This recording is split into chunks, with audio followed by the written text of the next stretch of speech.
एक बार माता पार्वती शिवरात्रि का व्रत कर रही थीं। व्रत की तैयारी देखकर नन्हे गणेश प्रसन्न होकर बोले, माँ, मैं भी शिवरात्रि का व्रत करूंगा। माता पार्वती ने स्नेह से उनके सिर पर हाथ फेरते हुए कहा, बेटा, तुम अभी बहुत छोटे हो, शिवरात्रि का व्रत कठिन होता है, तुम इसे कैसे निभा पाओगे? ये सुनकर गणेश जी उदास हो गए। वे चुपचाप बगिया में चले गए और रोने लगे। जब बगिया की रंग बिरंगे फूलों ने गणेश को रोते देखा तो पूछा, बेटा, तुम क्यों रो रहे हो? गणेश जी ने आंसुओं भरी आंखों से कहा, मैं छोटा हूँ, इसलिए मुझे शिवरात्रि का व्रत करने से मना कर दिया गया।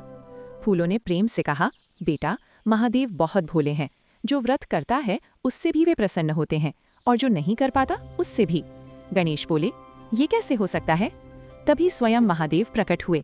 उन्होंने मुस्कुराकर कहा, बेटा, जो मुझे सच्चे मन से पुकारता है, जिसका हृदय शुद्ध होता है, मैं उसकी हर मनोकामना अवश्य सुनता हूँ। ये कहकर महादेव नन्हे गणेश को साथ लेकर चले गए। फूलों का अहंकार और माता पार्वती का श्राप। महादेव के जाते ही फूल आपस में कहने लगे, आज हम ऐसा करें कि महादेव हमसे सबसे अधिक प्रसन्न हों।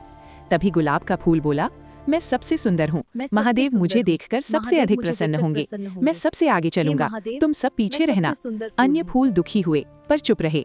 गुलाब महादेव के पास पहुंचा और बोला, हे महादेव, मैं संसार का सबसे सुंदर फूल हूँ, मैंने कठोर व्रत किया है, कृपया मुझे और सुंदर बना दीजिए।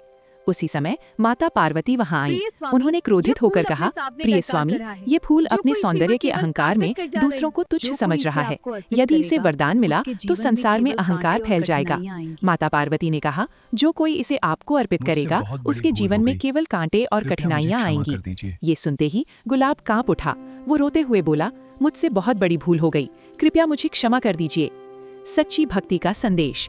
तभी नन्हे गणेश रंग बिरंगे फूल लेकर आए और उन्हें महादेव व माता पार्वती के चरणों में अर्पित किया।